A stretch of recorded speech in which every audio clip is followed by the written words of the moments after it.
namatay sa raid sa umano'y pugad ng mga ulap ng droga sa Caloocan. Ilang matataas na kalibre ng barel na kumpiska rin. Sa Divisoria, mga stall na nakaharang sa kalsada, pinagpabaklas.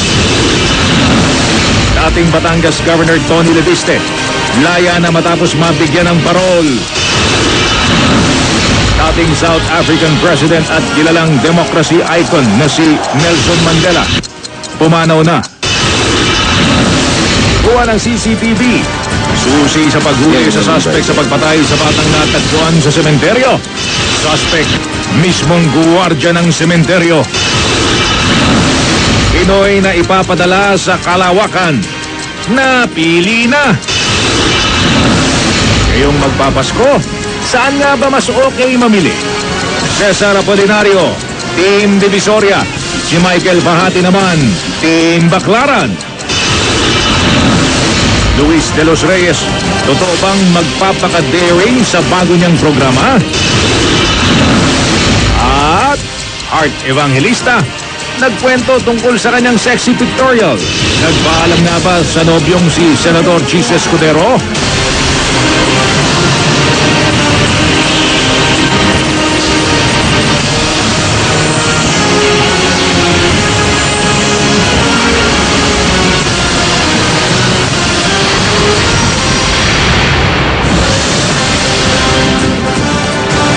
Laya na si dating Batangas Governor Antonio Leviste mula sa Jubilee Prison sa Muntinlupa. Binigyan siya ng parol. Si Leviste ay nakulong dahil sa pagpatay niya sa kanyang kaibigang si Rafael de las Alas noong taong 2007. Mismong ang pamilya ni de las Alas ang tumulong para mabigyan siya ng parol. Abangan niyo po ang kabuuang detalye ng balitang yan maya-maya lamang.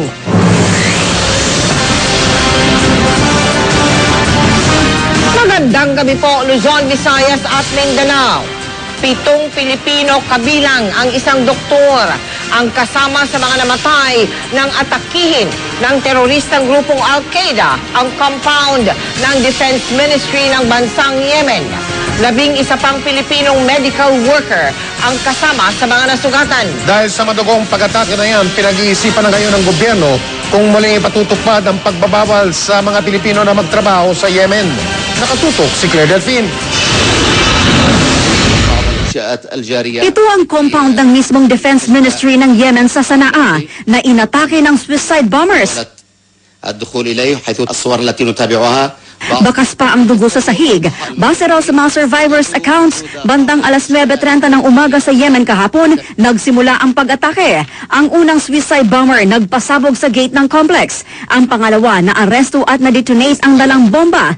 Pero ang pangatlo, nakapasok at doon na nagpasabog. Di bababa sa 52 patay. Kabilang ang 7 Pilipino na ayon sa ating Department of Foreign Affairs ay nagtatrabaho sa ospital sa loob ng complex. Isa sa kanila, doktor. Sa mahigit 160 na sugatan, 11 ay Filipino medical workers. Di muna sila pinangalanan ng DFA ngayong ipinapabatid pa sa pamilya ng mga biktima ang nangyari. Nag-iikot na rin sa mga morgue ng mga ospital doon ang ating embassy officials para malaman kung may iba pang Pilipinong nasawi. We condemn this senseless and barbaric act, and we call on the Yemeni government to bring the masterminds to justice and to take appropriate measures to ensure the safety of Filipinos and other foreigners in Yemen. Pinaiimbestigahan na ng presidente ng Yemen ang pag-atake na nangyari habang nasa official visit sa Washington si Yemeni Defense Minister Mohammed Nasser. Pero inako na ito ng Al-Qaeda in the Arabian Peninsula na sinisisi rin sa mga pag-atake sa ilan pang opisyal ng Yemen. Ito ang itinuturing ng Amerika na pinakamapanganib na sangay ng Al-Qaeda.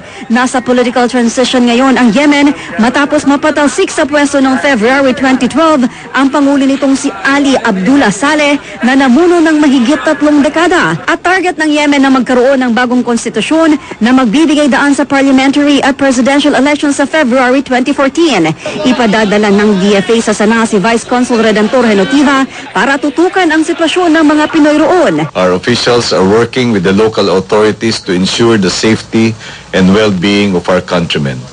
we are urging the Yemeni government to bring the perpetrators to the bar of justice. Si Vice President Jejo Marbinay na Presidential Advisor in OFW Concerns, umaasang tutugunan ng Yemeni government ang pangangailangan ng mga pamilya ng mga biktima. Mula pa noong October 2012 ay nasa crisis alert level 1 na ang Yemen at pinaiingat ang may 1,000 Pilipino roon sa banta sa seguridad. Sa nangyaring terrorist attack, masusi raw na pinag-aaralan ngayon ng Department of Foreign Affairs ang posibilidad na itaas ang alert level at ilikas ang mga Pilipinong nandoon. Mula naman sa assessment ng DFA ay magpapasya rin ang Department of Labor kung kinakailangan ba nitong ibalik ang deployment ban ng mga manggagawang Pilipino sa Yemen na nitong Marso lang tinanggal matapos ipatupad ng 2 taon.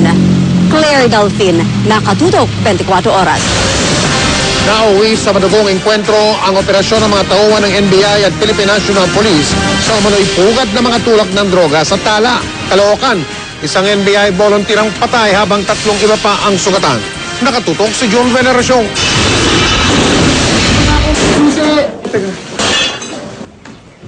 Hoy! Ayo, May! Kamay sa ulo! Ayo! Daba! Oh, daba!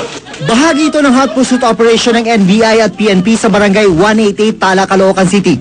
Pinapalabas sa mga bahay ang mga lalaki. Nagugat ito nang may mapatay na isang NBI volunteer sa drug raid ng NBI Counterintelligence Division kaninang umaga.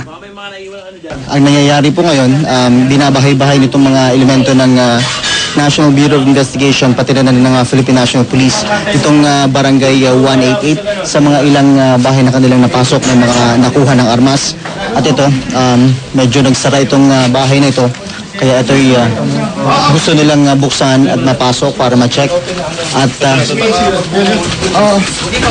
pwersahan na nilang papasukin itong bahay na ito.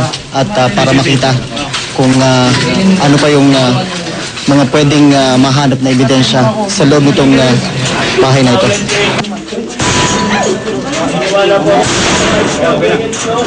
Sa isa pang bahay, nakuha ang matataas na kalibre ng baril. Patunay daw na hindi basta-basta ang grupong nakabarilan ng NBI. Ilang sachet ng shaburin ang na-recover.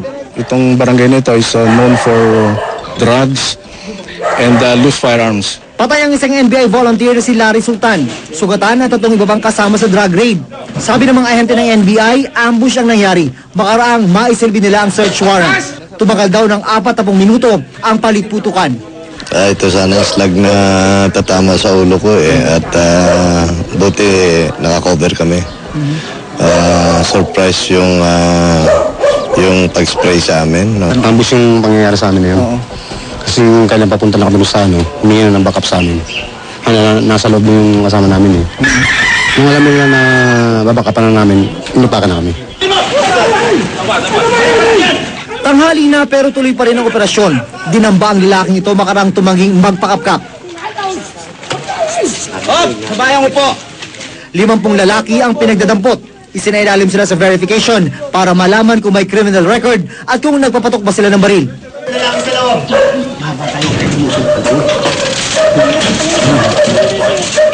Pero bigyan sila na makuha ang nagngangalang Aslani Makadatu. Ang umano'y may-ari ng bahay na target ng operasyon. Ay makikita talaga natin na malaking grupo ito. Maliban doon sa hindi pa natin na-account hanggang ngayon. Papakilos na tayo ng mga intelligence natin para ma-verify, para makasiguro tayo na talagang wala rito. At nagbantaan na rin ako doon sa substation natin, commander dito, na pag hindi niya na-resolve ay maaaring maparelieve natin siya. Pero giit ng Caloocan Police, madalas naman silang nagsasagawa ng operasyon sa barangay 188. Pasok! June Veneracion, Nakatutok, 24 Oras. Walang nagawa ang ilang tindero sa Divisoria sa Maynila ng pagbabaklasin ng kanilang mga tindahan na nakaharang sa kalsada. Pati mga tsuper ng jeep na nagkakating trip ay huli. Nakatutok si Ray Alves. Nabulaga ang mga vendor sa Divisoria, Maynila kaninang umaga sa clearing operations na pinangunahan ni Vice Mayor Isko Moreno. Pinagbabaklas ang mga store na nakahambalang sa kalsada. Sinira rin ang mga trapal ng mga tindahan para di na mapakinabangan pa. Sa Recto Avenue sa Divisoria, hanggang 1.5 metro lang mula sa bangketa ang pwedeng pagtayuan ng stall. Pwede rin sila sa island. Ito kasi pinapayagan. Okay naman yan. Sa gitna pinapayagan. Dito sa bibig hindi pinapayagan. Naglagay pa rin sila. Bawal yun. Dati hiningi nila sa akin island. Binigay ko. Okay naman. Hiningi sa akin 1 meter. Binigay ko 1.5. Di ba ba sapat yun? Para naman yung ibang natirang kalye para sa taong bayan naman. Walang magagawa, ma'am. Utos ni Vice talaga eh. Wala tayong magagawa. Wala tayong magagawa dyan eh. Ayaw po nila kaming pagbigyan eh. Pagbigyan ba lang sana? Sana man lang pagbigyan kami. Ngayon lang naman, ilang araw na. Ito man, hindi naman kami sagabal sa traffic. Hindi po. Nagalit ang vice-alkalde nang may mga nakita pang bote ng alak. Hindi naman kinukumpiska ang mga paninda o hinuhuli ang mga lumalabag na vendor, pwera na lang kung umalma sila at manlaban. Ganito raw ang nangyari sa magkapatid na Marlon at Leomar Francia. Lumaban ba kayo? Hindi po. Ano lang? Sinisilid lang po namin yung paninda, naas lang po namin. Tapos? Kaya pasilid lang sa ako yung mga paninda. Tapos, anong nangyari? Nagalit na po namin si Vice. Problema talaga ang buhol-buhol na trapiko sa Divisoria, lalo na ngayong panahon ng Kapaskuhan. Ang daming pumupuntang mga tao rito. Marami kami reklamo natatanggap na hindi madaanan. So ina-action na lang namin na yun na rin sa bilin ni Pangulong Mayor Herrera. Benefit to para sa mga tao. Una-una, hindi sila convenient sa kanila mag-travel, hindi hassle. Tama lang. Kasi ang hirap po, lalo na sa gabi pag umuwi kami, wala kaming madaanan. May babala naman si Moreno sa mga pasaway na vendor. Pupustahan kita, babalik. Oo, maniwala ka, babalik.